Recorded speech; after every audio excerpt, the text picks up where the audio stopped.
That again, Mr. Bruce. Then you recall taking a picture in the club with you, Kenyatta Campbell, and Omari Wray. Yeah, I took several pictures in the club. Are you aware of any instances or somebody might have posted on pictures on the Facebook or social media and posted slick boy up under that picture y'all took? No, I'm not aware of that, but I noticed that on Facebook that anybody can post a picture and put what they want to put up under it. Okay.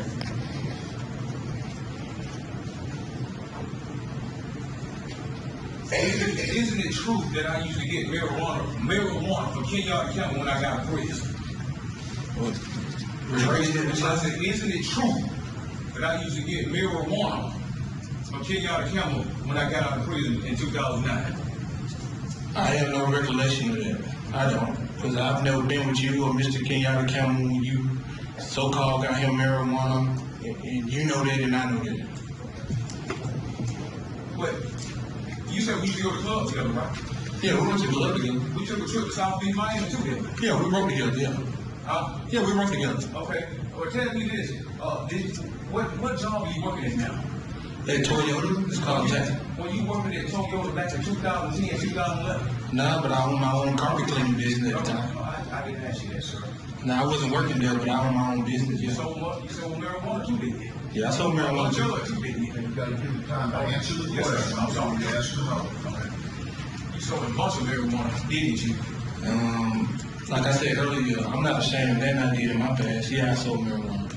Okay. Now, how do we pay for that trip to South Beach, Miami, and none of them have a job? I just told you I had my own carpet cleaning business, taxes and everything. I had a job. Okay. But you also sold marijuana while you had that carpet cleaning business, isn't that correct? I sold marijuana, yeah. Okay. But you really never actually saw me sell marijuana. You really, yeah, you haven't never saw me sell marijuana. So. Now, why did y'all take me to South Beach, Miami with y'all? We was just a getaway, and we know you had never been nowhere in your life. Why would you want to take me with you though? Actually, You answered that question. I don't recall asking. I'm asking why. I don't think I asked him why. Thank you, sir. No. Why did y'all take me to South Beach, Miami with y'all? Because we wanted to drive your car. I mean, you know what I'm saying? I didn't even want to get in the car with you, to be honest with you. I was walking to another car. You asked me to get in the car with you. Well, if you didn't want to get in my car, why did you do it? Because, I mean, you said, JD, man, ride with me, please. Did I put a gun on you and make you get in that car? No, you did not, no. You got in that car on your own free will, didn't you? Yeah, I did, yeah. But you asked me, I was walking to another car. No, JD, I want you to ride with me, bro. Yeah. But you didn't have to get in my car, didn't you? No, I didn't know. We was friends. That's why you got to call me. Isn't that correct? At that time, right there, we was good. We were friends. Yeah, you called me, said we were friends. I mean, we were associates, you could say that. Isn't it true that y'all took me to South Beach, Miami because you supplied y'all marijuana? No, didn't I just say that me and you and Mr. Kenyatta Campbell, you know for a fact, we never went anywhere and bought drugs here. I didn't ask you that, sir. I'm saying, so how would I know that you supplied with marijuana? I ain't never been This is around. not an art. This is ask a question, answer. Okay. I'm asking again, so isn't it true that y'all took me to South Beach, Miami with y'all because I used to supply y'all with marijuana? That's not true.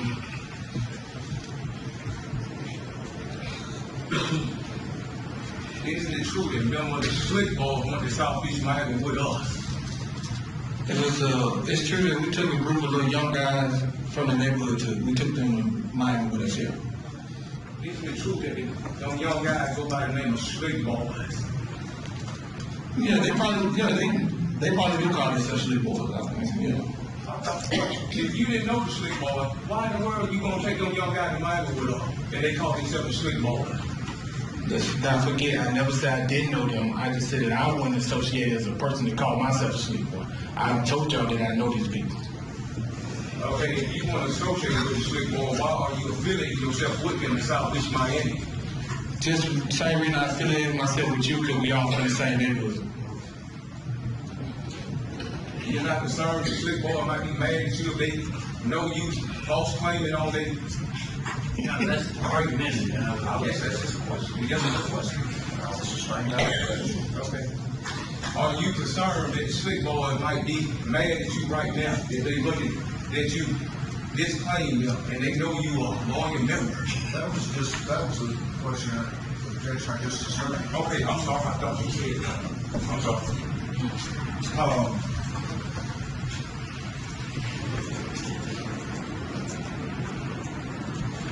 Do you recall telling me we slick boys?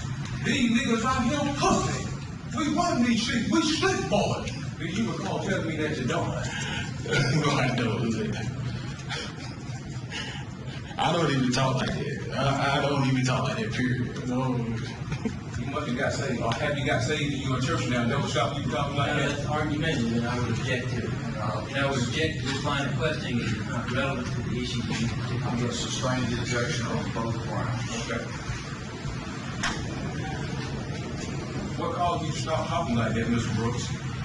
Now, that's argumentative. You already answered the question. Sustained.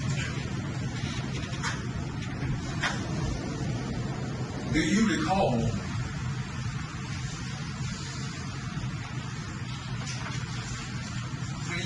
having an interview with Detective Clark and GBI agent Rebecca Shaw? Yeah, yeah.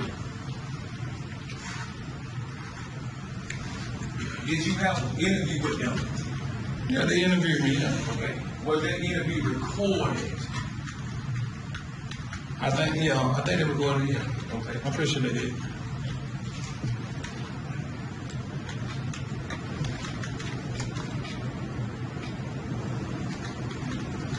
Do you recall having an interview with Detective Chuck Ivey?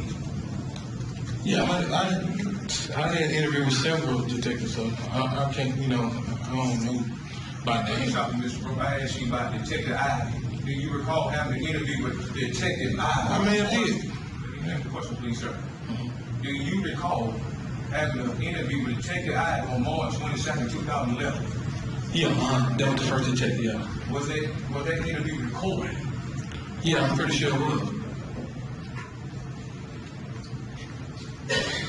Do you recall during your interview with Detective Clark and Rebecca Shaw, telling them that one night you, Ken, Sean, and Omari were down Juke House?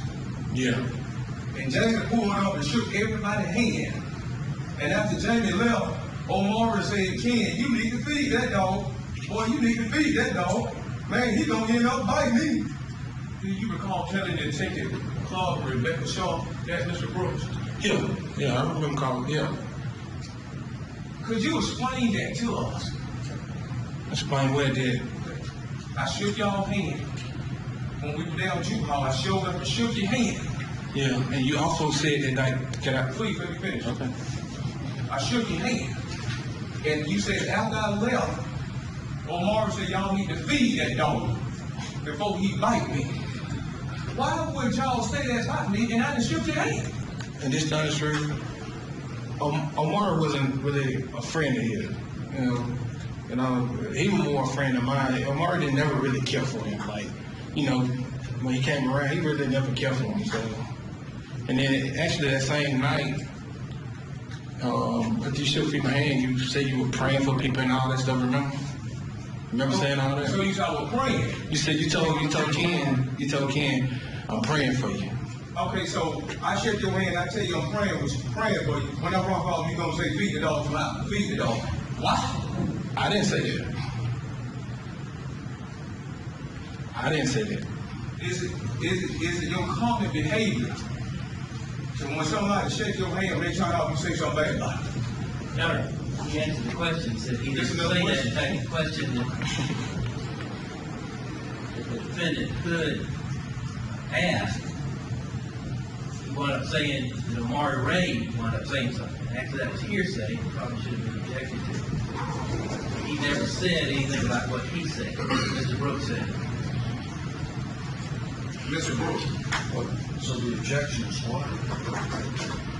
an objection to the form of the question in that he basically was implying that Mr. Brooks had made that statement, and it was clear from his own question and from Mr. Brooks' answer that that was not a statement that he'd ever made.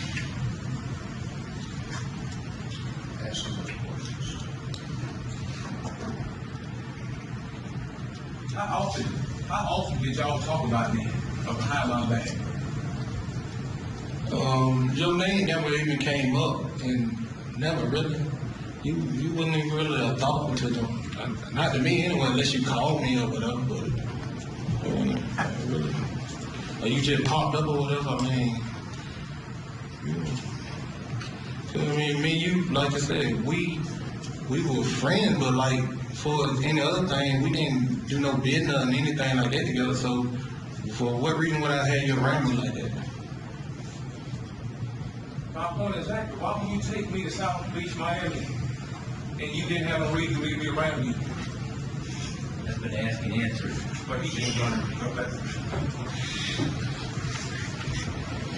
Isn't the term feeding some hot ones? That's a term, street term, meaning shoot somebody with a gun. Isn't that correct? Yeah. So, y'all was talking about shooting me, and I shook your hand.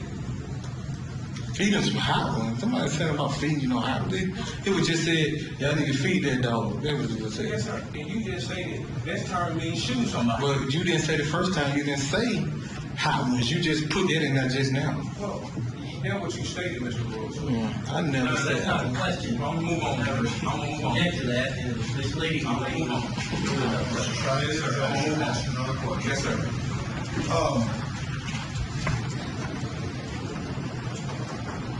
Now, isn't it true that you and Kenyatta Campbell went to the hospital together after Omari Wray got shot? Yeah, we followed each other, yeah. Mm-hmm. You and Kenyatta Campbell were sitting together at the hospital, and when the detective asked for your name, Kenyatta Campbell got up and left the hospital. Isn't that correct? He got up and walked outside here. Why would he want to get up and walk out the hospital when his friend been shot when the detective called, Mr. Brooks? The speculation on this witness's part as to why Kenyatta Campbell did what he did. I know he's getting. Well, I would like that question to be answered because he just stated in The Mr. question as it was proposed is that objection is sustained. Yes, sir. Okay. But Mr. Campbell did get up and leave after the detective come and talk to y'all. Yeah, he did, yeah. Okay. You and Kenyatta Campbell and Omari Wray were friends, correct? Yeah, yeah. Okay. You don't find that strange for a friend to get up and leave the hospital when the detective come about his friend being shot? From my knowledge of, Mr. Campbell here, he don't talk to the police, so he don't do that, period. That's just how he is. He don't do that. So Well, why did he go to the hospital? Well, why did he go to the hospital again? because his friend got shot. Okay, well, my point is exactly, Mr. Brooks. Why would he get up and leave and he went because his friend got shot? Okay, I'm sorry. Did Mr. Wray owe you or Kenyatta Campbell some money about some marijuana? No, he never have. Never. So that never did surface in the street anything about Mr. Wray owing you and Kenyatta Campbell some money about some marijuana? No, never ever. You tell us if it did. Yeah, Tell us. yeah. Like I said, I'm up on the oath.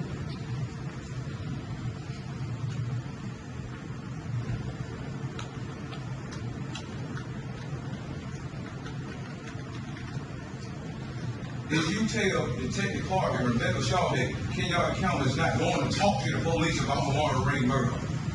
Yeah, I told him the detective asked me like how to get in touch with Mr. Campbell. And I'm like, I'm gonna be honest with you, he ain't the type of person gonna talk to the detective. I mean, he ain't gonna do that. Well, why did you tell them detective that? Because they asked how to get in touch with him. They asked, and I told him. This ain't anything that they said, I told him. I didn't leave nothing out.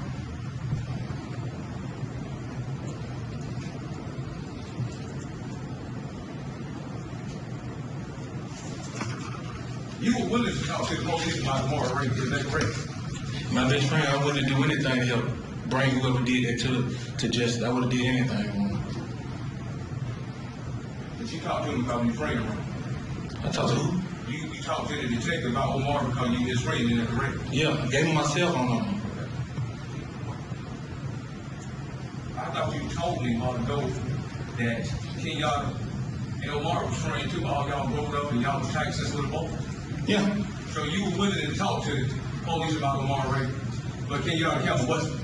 No, it wasn't. No. And you sure it wasn't because Omari Wray owed him some money about some marijuana? I'm positive of that. Kenyatta had never did nothing for Omar. How can you be so positive? Do you have any evidence to show her? Argumentative, and I would object to it. Objection sustained.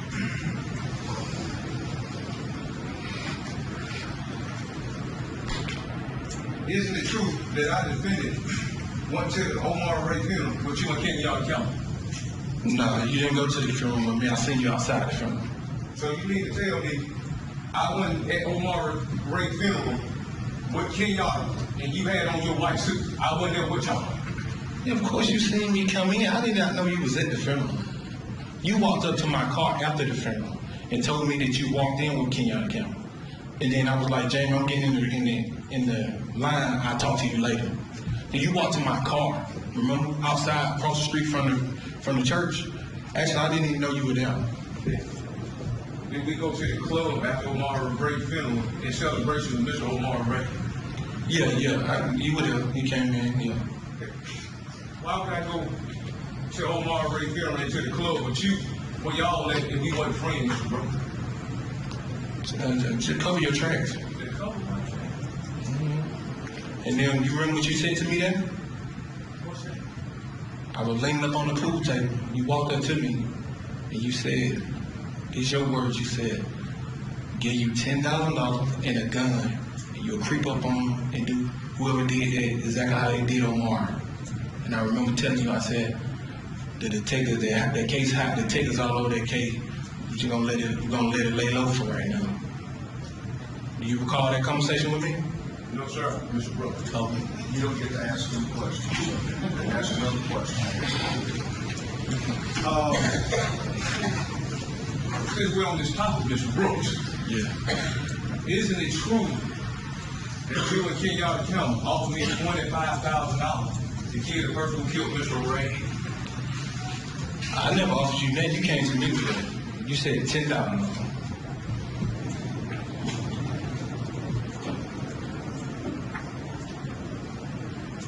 Isn't it true that you and Kenyatta Campbell offered me $25,000 to kill Tayshawn McHattie and Chris Summers because y'all thought they killed Omar Wray? No, we never discussed nothing like that, Jamie. You know it. Me and you didn't. So who did you discuss that with, Mr. Brooks? Discuss what? About killing? You came to me. I told somebody what you told me that night. But we never discussed me giving you no money or nothing like that. Did you ever threaten to kill Tayshawn McHattie, Mr. Brooks? Who is Tayshawn McHattie? Who is that? You don't get to ask any questions. Just answer. Oh, no, I didn't. No, I didn't.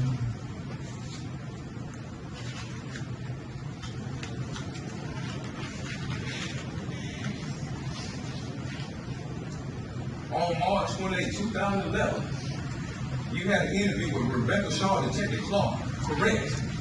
Yeah, Did you tell Rebecca Shaw, Detective Clark, go look at Jamie Cadillac on the right-hand side, and you can see a bullet hole in the door? Yeah, I told him that, yeah. Did you tell Rebecca Shaw, Detective Clark, some people robbed Jamie, and the people tried to shoot Jamie? Yeah, that's what I had heard. Isn't it true that you said, I know what happened? He eventually told me, but I was just playing him like I didn't know. I was playing stupid like I didn't know what happened. Yeah, okay.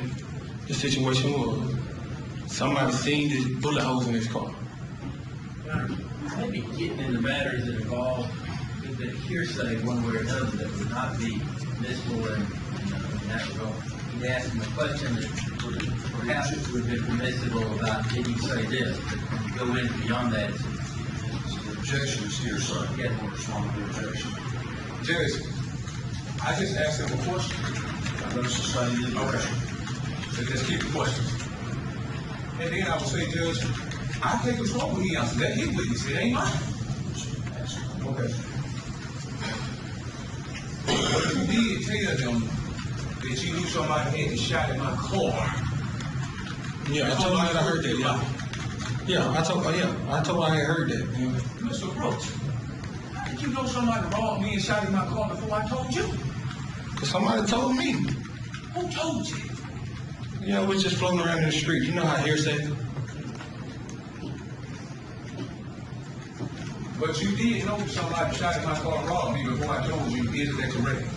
I knew somebody had shot into your car. I knew you didn't own that thing. I was like, what they robbed him for?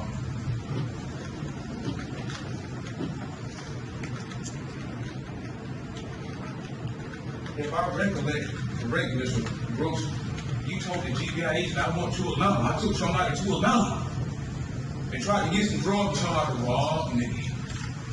Is that correct, Mr. Brooks? Yeah, that's what I had. I told him what I heard, yeah. Well, if I ain't had that, why would you tell them I want you to Atlanta to get some drugs, Mr. Brooks? But if I explained it, would I be explaining? Would I explain why I said it? To answer the question. No. I said that because the detective said that they were saying that we took a drug connection from you, and I was just letting them know that you did not know no drug connection. The people you knew were robbers. How would you know that the people I knew were robbed you had never seen them, Mr. Brooks? Because you let me talk to somebody on the phone one day, remember? You called them, and I was scared to really conversate with them. Remember one day you pulled up, like, you came to me with that, right in front of my mama's house? Yeah. And you got on the phone, you called somebody now. I don't know who you was on the line with, but I had no intentions of having no dealings with them people, so I just let you really talk. Remember you were like, we're gonna go sit down and eat with them or something you were saying. I was like, I had no, did I ever get back in touch with you with that? No intention.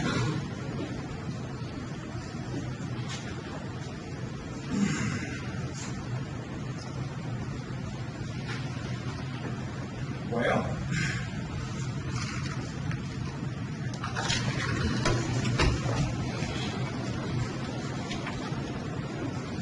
okay.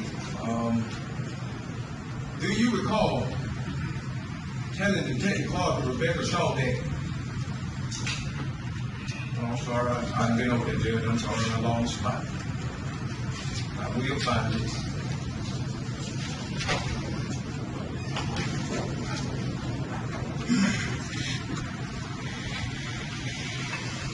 Did anyone ever offer to kill the person who killed Omari Wray for you? Yeah. That's been asked and answered. No, Judge, no, it hasn't.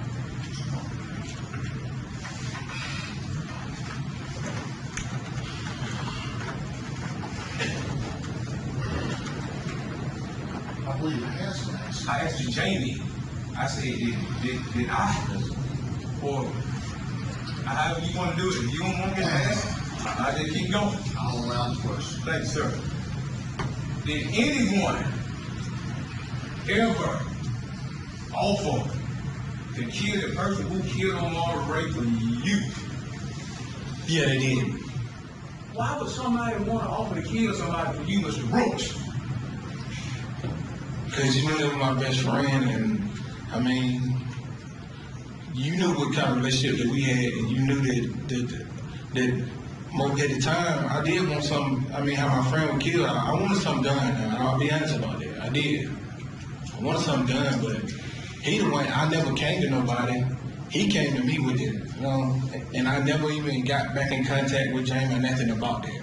He came to me that night of the day of the funeral at the club. He approached me on that. You say Jamie Hood. Jamie Hood approached me and said that he would kill for $10,000, give him $10,000 and a gun. And he was creep up on the person and doing exactly like they did Omar. Well, apparently you misunderstood my question because I wasn't talking about Jamie. I said, did anyone? And you said yes. So I asked you, why would somebody want to kill for you? I didn't say Jamie. I mean, I guess because, Omari well liked. So you willing to have somebody killed? No, that is argumentative, it's not correct, and it's misleading. He asked a question, and Mr. Brooks answered it, but the person who actually made that offer was the defendant himself, and that's what he's explained. Yes, sir.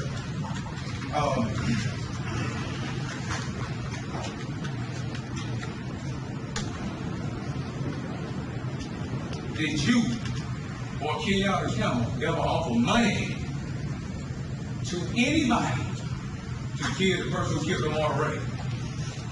I can't, like I said, I can't speak for what Mr. Campbell said, the way he did. I can only speak for what I did. And I never said that, and I never offered nobody no money. Isn't it true that Kenyatta Campbell tried to steal a drug addiction from me? It was hearsay because you called me one day on it.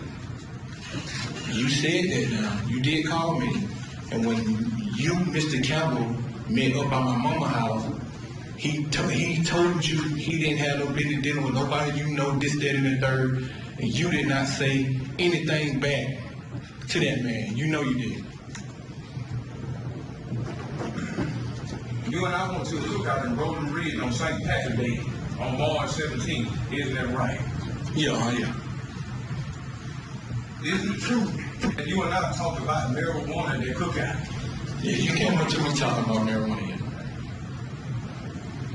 Isn't it true that you told me that you wanted 50 pounds of marijuana at that cookout? I may have did. Just leave you on. Yeah, I may have did, yeah.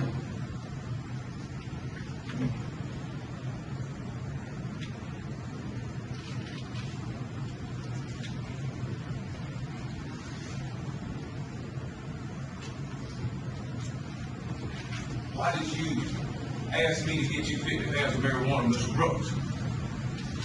This is how the conversation went. You said that you was like, how many pounds of marijuana would you want to get if I did it for you, man? That's when I think I might have said like 50 pounds, but I was just really trying to get you out my face, man. I can get you 50 pounds of marijuana. That's why you told me you wanted to get that right. I've never seen you producing that in the streets, man. Okay, well, why you asking me to get it then? You asked me, you came to me. Could you prove that? Every time I never discussed no drugs with you, James, you always came to me with it. And we didn't discuss drugs. Why did you ask me to get you 50 pounds if we never discussed drugs, Mr. Brooks? He's answered that question, sir.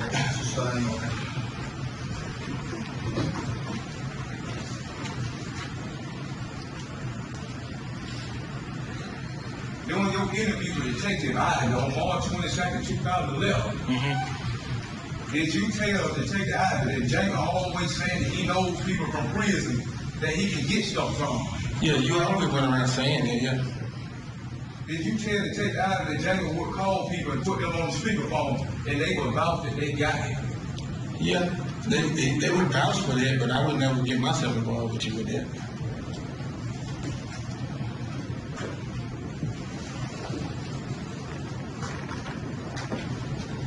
Did you and I talk on the phone about some marijuana the night before March 22nd, 2011?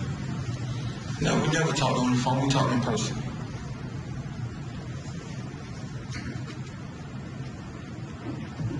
Did you tell Detective Ivy that you and I talked on the phone the day before March 2011 about some marijuana? No, you called me and you asked me, you need to see me. That was the 21st, and I told you that I was at the house cooking. That's what you said. That was on the 21st. I told him that what you called me on the 21st, like about 9 o'clock, between 9:30 and 9 o'clock, you called me and you told me that you needed to talk to me where I was at. And I told you I was at the house. I'm cooking for my little girl. And I said, I'll catch you in the morning. You know, about 7, and then when you first started calling me. Mr. Brooks, I do have you on live dish recording telling Detective Ivy that I talked to you on the phone the night before March 22nd, 2011. No, that's not a question. You put it in a question. Did you know that I reviewed your interview with Detective Clark? I'm pretty sure you did. Let me finish, please, sir. And I saw you tell him that you talked to me on the phone about some marijuana the night before March 22nd, 2011? You can't know what Mr. Hood has done, what he knows or does not know. If you want to rephrase the question, I would object. So you don't recall? So withdraw the question. Yes, sir. Yes, sir. Yes, sir. So you don't recall Detective Ivan telling Detective Ivan that you come with me and you talked about some marijuana the night before March 22nd, 2011? Yeah, we talked about it at the cookout, the 17th. If I may play the interview hard and refreshing him to please, sir.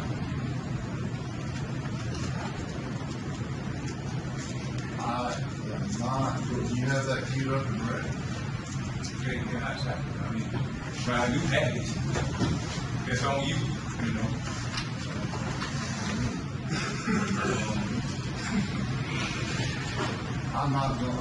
I'm not saying I'm not gonna allow it now, but in this interrogation, but I'm not. Okay, well, I do have them on my witness list, so I get them later. Let me write that down.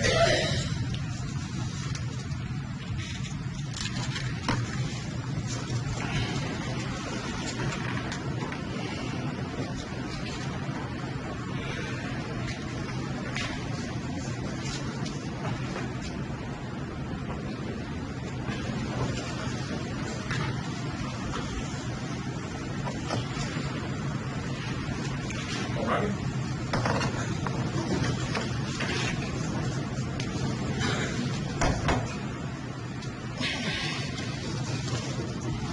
Is it true that you came to my parents' house on 100 Random Road on March 22nd about some marijuana? Yeah, you told me you were gonna show me some marijuana, yeah. But we talked about 50 pounds March 27th. Isn't that correct? We talked about the 50 pounds. You told me you wanted them 50 pounds.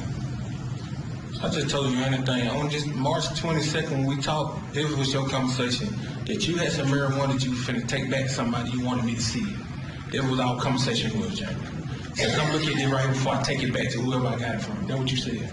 Isn't it true on March 22nd, 2011, I had 50 pounds of marijuana for you? That's a lie.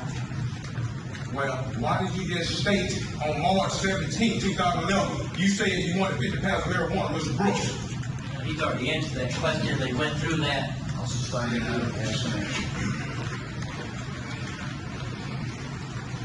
Isn't it true that we talked on the phone on March 22nd, 2011 about some marijuana? Yeah, you said you had something out your house you want me to see it. I just said it.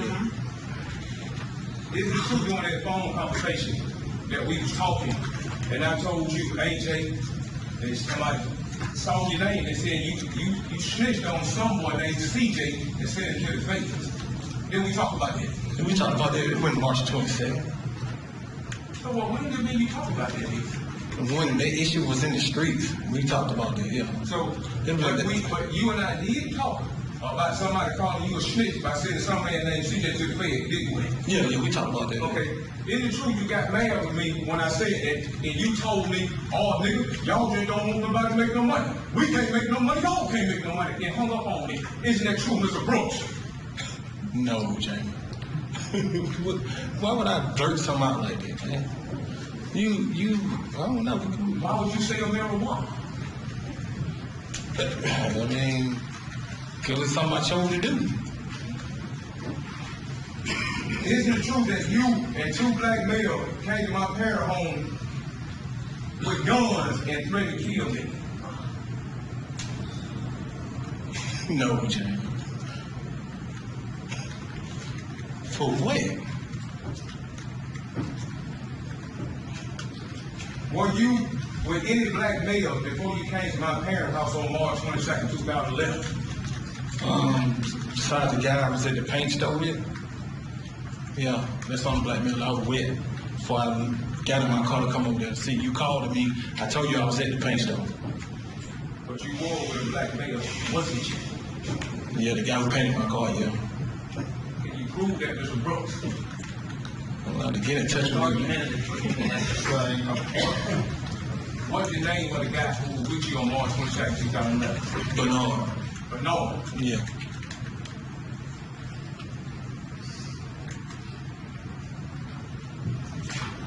Did Bernard prove that you were with him? I guess it. I rejected that question. You cannot know what. That's all they say.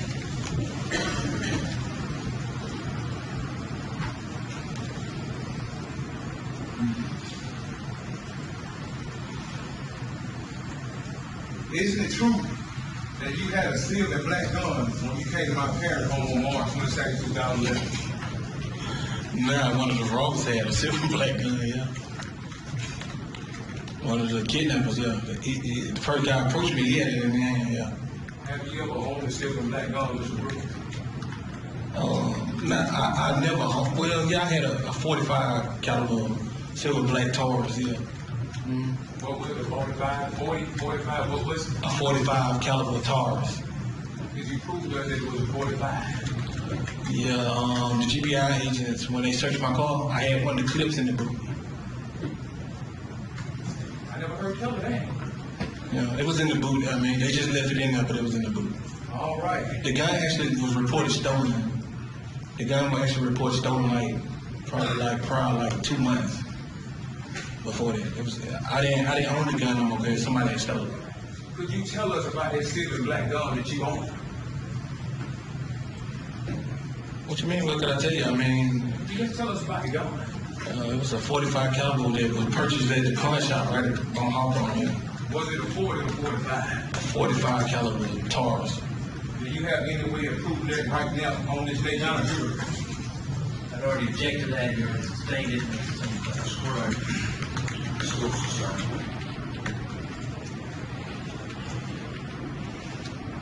Where do you get the silver black gun from? That's an answer. Okay. Did you consider your silver black gun to be a nice gun? Yeah. Do you like guns?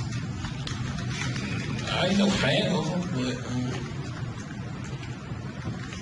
Did you tell the take eye that one of the guys in the house had a silver and black gun just like the one you had? yeah. You also told the take eye that when you seen the gun, you said that nigga got a gun, got my gun. Isn't that right? Yeah, I thought, actually, when I seen the gun, I actually thought it was my 45 that had been reported stolen through the Clark County Police Department. It had been reported stolen, yeah. The reason why you told this eye that there was your gun because it was your gun, isn't that right, Mr. Brooks? I don't know. It was in my face. I can't really look at it good. I couldn't get a good. You looked at it good enough to see what type it was until you said it was yours. When I got there, the detective asked me what type of gun it looked like. I said between, it either was a 45 like I used to have or a 40. It was a black and silver gun. Yeah. But you did tell it that nigga got a gun out there, that was my gun. But you did do that, didn't you? I told him one of the niggas pulled it, yeah, I said that, yeah. Thank you for your honesty. Yeah. I'm being honest about everything I'm saying. Sure. You're right. I'm sorry, Jesse. Is it true that when you came to my parents' house on March 22nd, 2011, you said, come on out, pussy nigga, we gonna kill your ass? That's a lie. Isn't it true that when the 4 guys, I came out the house with to defend ourselves, and 2 black guys with you fled away through the woods with a backpack? No, Jamie. Actually, you were the 4th guy. You had 3 guys with you. When you agree 4 plus 1 equals 5? Nah, I would agree that 3 plus 1 equals 4. Who were the 2 black guys which you ran through the woods with that book bag, Mr. Brooks? I don't know who you had. That what they ran to? I came by myself. Can you prove you came by yourself, Mr. Brooks? Do you have any Argument for sure.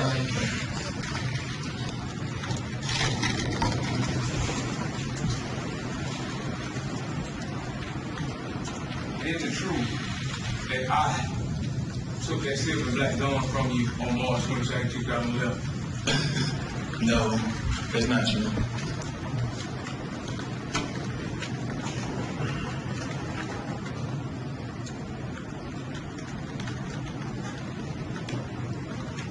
Did I have a silver and black gun when you came to my parents' home on March 22nd, 2011? No, the guy with the white shirt had two tied around his face, had silver and black gun. I asked you, did I? No, I said no. I told you who had the gun. Did I have a gun at all when you came to my parents' home on March 22nd, 2011? No, you didn't.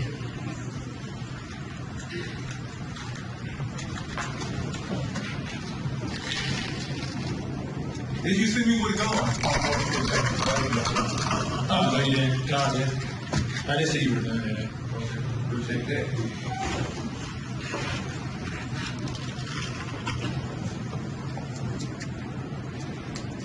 Did I physically beat you or hurt you on March 22nd, 2011? Nah, you didn't do nothing. You was just the director of the situation. Did the guy with me beat you or hurt you? I mean, yeah, you can say that. I mean, they ain't beat me, but I mean, they hurt me. Emotionally. Dude,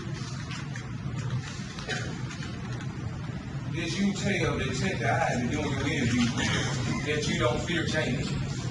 No, I don't feel nobody. But you don't fear me, right? No. I never gave you a reason to fear me, did I? If you did, I wouldn't. I'm not the type of person that's scared of nobody, so I don't know. I mean, if you were, so. So you're a tough guy. I'm not considered a tough guy. I just ain't scared of nobody.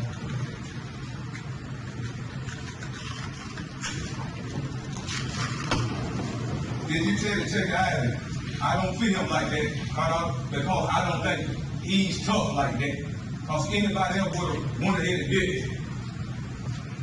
I mean, yeah. So you told him that James ain't tough like that. Yeah, I know you weren't built like that. I never gave you a reason to think I was tough, did I?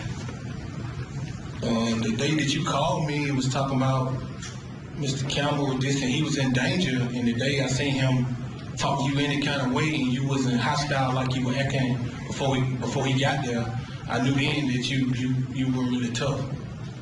But I never did act tough. Did you see me put my hands on somebody, kill somebody probably March 22nd, 2011? You just talked it. You talked it like you were, but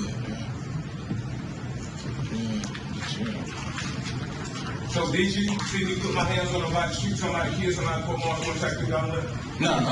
Thank you.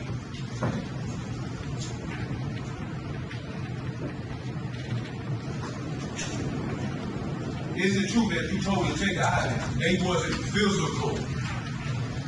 Yeah, I told them they weren't physical with me, no. You also told Detective Ivy they was amateurs. Is that right? I'm pretty sure that those guys that were with you, they probably had never done that like that before. You were just coaching. They were just going by what you were telling them to do. Okay. I know that you told the jury a while ago about some more and more. Yeah. Did you tell Detective Ivy on March 22nd, 2011 that I had some more and more and they're going to put it on you? In my interview I told them that, yeah. I remember telling them that in my interview. Are you certain that you told Detective Ivy that? I don't know that I tell Ivory that, because I know I told her that. I don't know if it's Ivory or not, but I told him what you had done, what you were saying you're going to do. But you don't know. Did you tell him that? I don't recall. I don't know which one I told it to, but I had several interviews, so I don't know.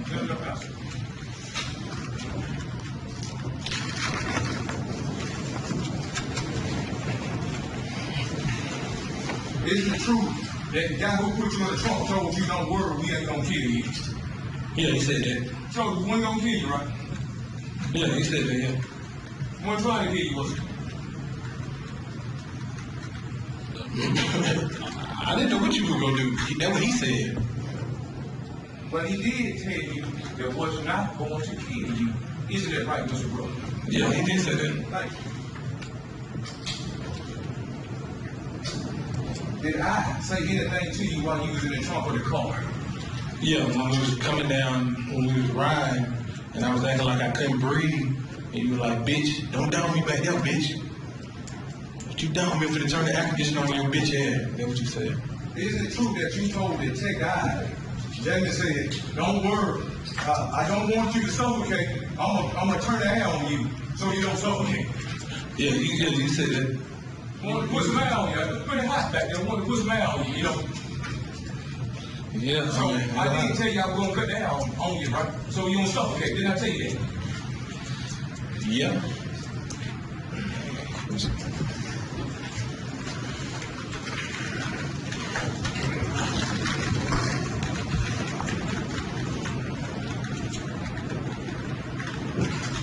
When you got in the trunk, you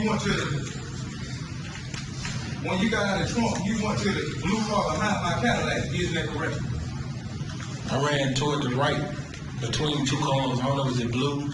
I can't really recall. I ran between two cars, and there was a black guy in the first car that I ran to. Yeah.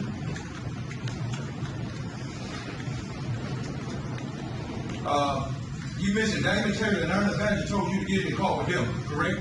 Yeah. Okay. I think I wrote down when you said go chase him or something. You told them to go chase him. Yeah, I said go behind him. Yeah. Yeah, I did. Why would you want to come behind somebody and put you in the trunk? Oh, I'm gonna need your tag number and give it to the police. Make sure I know what direction you were going. Yeah.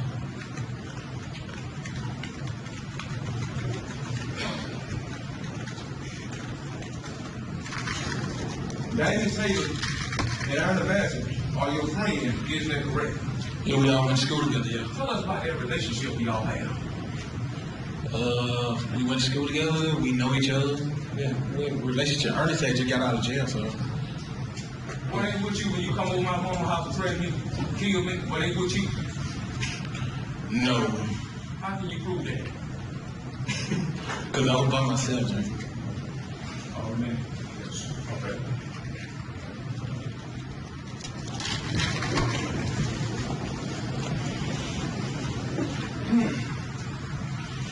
When you called 911 on March 22nd, 2007, what did you tell the 911 dispatcher?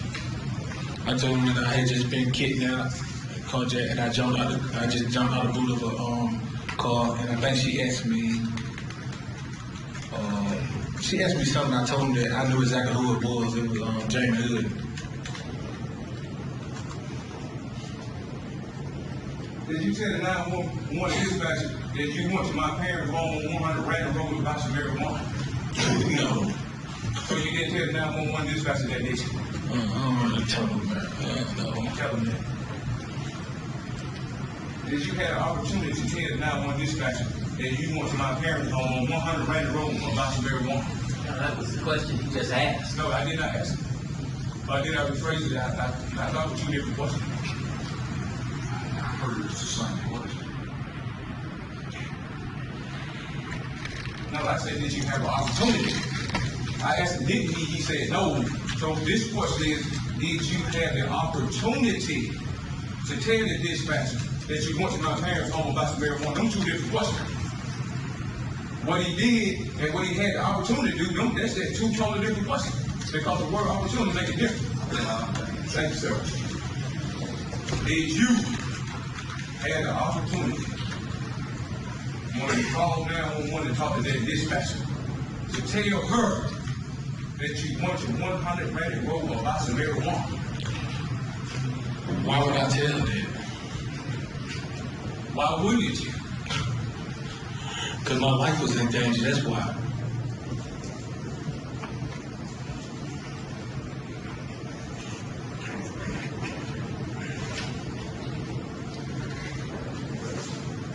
Did you tell the 911 dispatcher that you went to black male with gun came to my parents' home and threatened to kill me? No, I had no reason. Did you tell the 911 dispatcher that you have a silver and black gun? No. Did you tell the 911 dispatcher that one of the guys in the house had a silver and black gun, just like the one you had? No, I didn't tell. I told the detective that. But you didn't tell it to the 911 dispatcher, did you? No. I believe we heard what was said at the 911 dispatcher, didn't we? If I understand, he might have said it, but his question was that because he didn't tell us how he gone, but he testified that one of the guys had it We gone. heard what your questions are. Did he tell the 911 dispatcher? I believe we heard the 911 call. Yeah, see, but it's That's all. I'm kind of lost on it because I don't think I asked that Well, question. the questions about did you tell somebody all these things?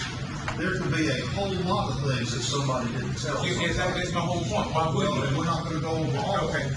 I mean, but on the type, no, I understand, but it has had some relevance. Okay, it is relevant, Judge. The man said. Ask another question, but not on lines of what did you? Okay. Did you tell them? Because we've heard the 911. Yeah, see, that's I'm what going to I'm argue with you. You see, that's what my problem is, Judge, so I can correct it, so I don't continue having this problem.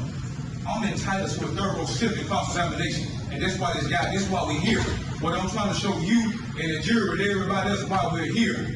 This guy unequivocally told you and the jury that one of the guys had a silver and black gun just like the one he had. So my question is, did he tell the 911 operator that? That's relevant. And I'm telling you that we have heard what he told the 911 operator.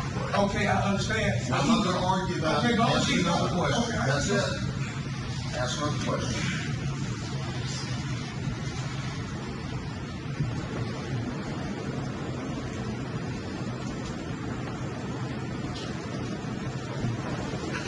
Is it true that you called 911 on August 22nd, 2011, and told the dispatcher that 4 males, 3 wearing ski masks, carjacked you at the red light beside the paper top? No. I told him that I jumped out at the red light beside Pittman Top. The 4th male was you. I gave your name. So at no time did you tell the 911 dispatcher that you were carjacked at the red light right beside Pittman Top? I told him I jumped out. I've been carjacked and I jumped out the car by the red light by Pittman Top Shop. Yeah. Well, Judge, did I play the portion of the 911 call when? Yeah, but it's my right to play it because just saying he didn't say it, and I can prove that he actually said it. You're able to play that now. You have to play it, sir.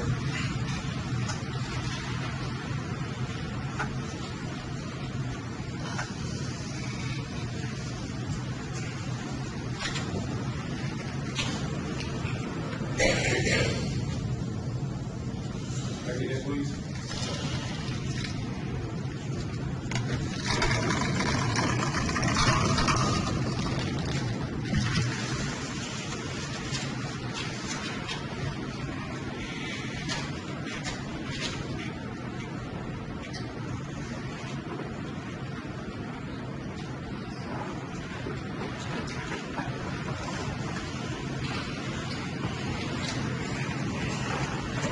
I'm going to ask you to find that spot. Well, I'll tell you what. It's 6:15, what I will do, Judge, because I know I got it, and I got it on my witness list. I just revisit this issue with Mr. Brooks later.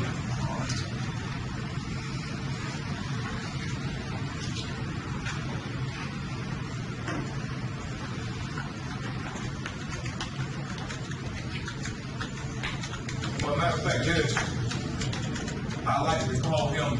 I just checked it down to 6:15. I got him on my witness list. I know what I got on it. So I just end it right now. I'm not sure. I'm gonna do this. Keep asking the question No, you listen, want to ask. I mean, I don't know where I will revisit him later because I know I got him. So I just end it right now and I'll see him later. You don't have any other questions? No, sir. When you're ready. Yes, Your Honor.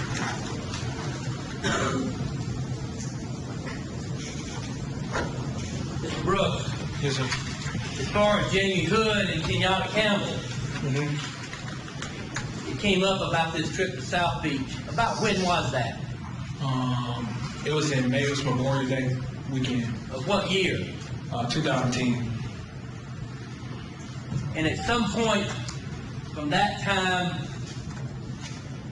when they went down there, what was it like as far as Jamie Hood and his feeling toward Kenyatta Campbell? I just speculate. He can't say what Kenyatta's feeling was.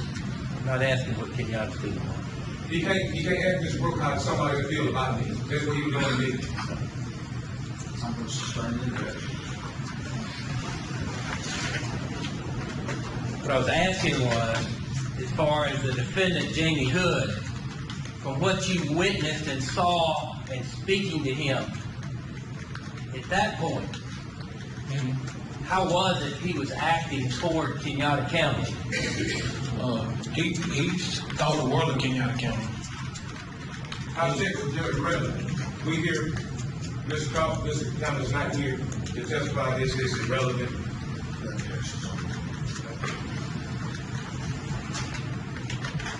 And from what you observed with Kenyatta Campbell, how did he treat Jamie Hood after that, at some point?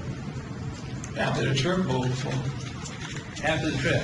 After the trip, it was an incident that happened down there where he was like, he gonna stay away from Jamie.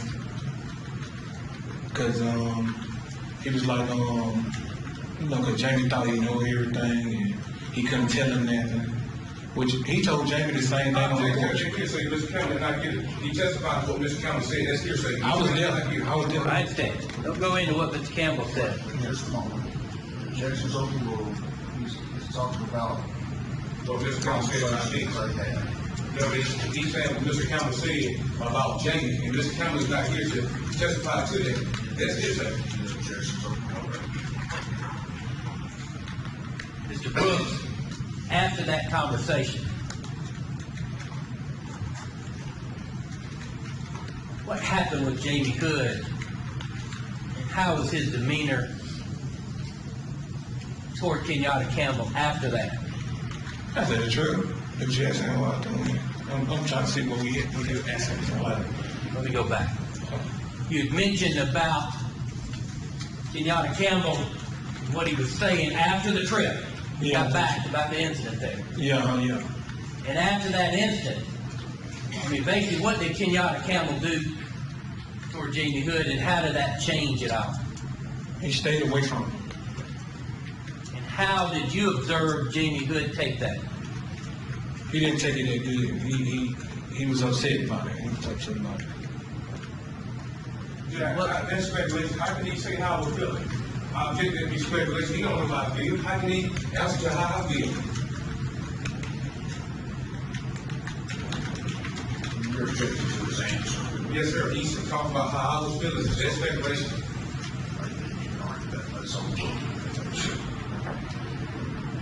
Why did you feel that, or what did you observe and see to give you reason to believe that Jamie Hood was somehow upset with that?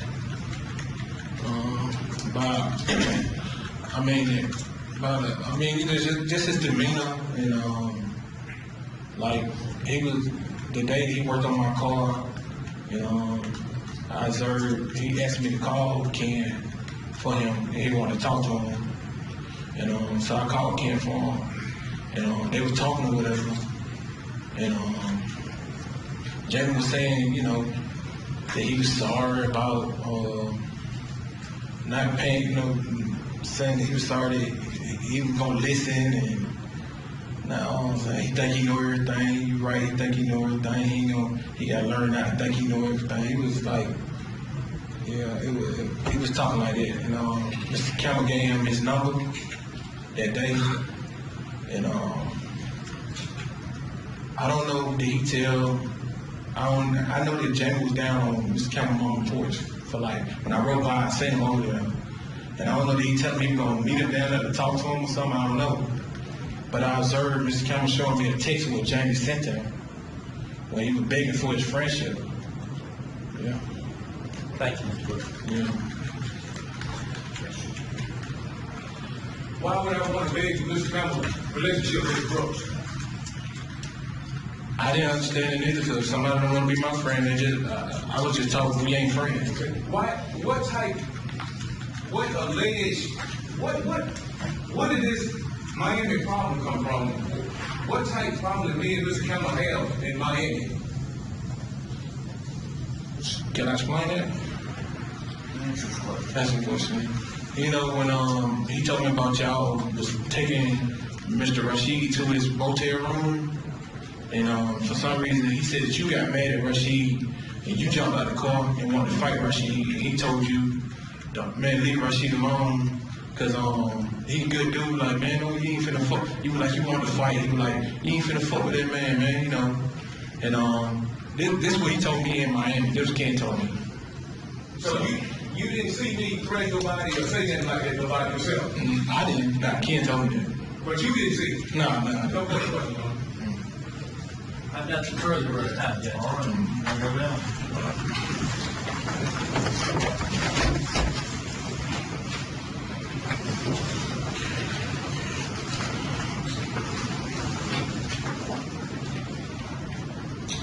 Ladies and gentlemen, that's going to conclude the evidence today.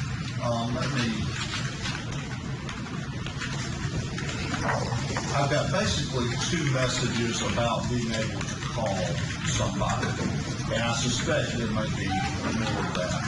I will have a conversation with the Sheriff's Department to arrange for these calls.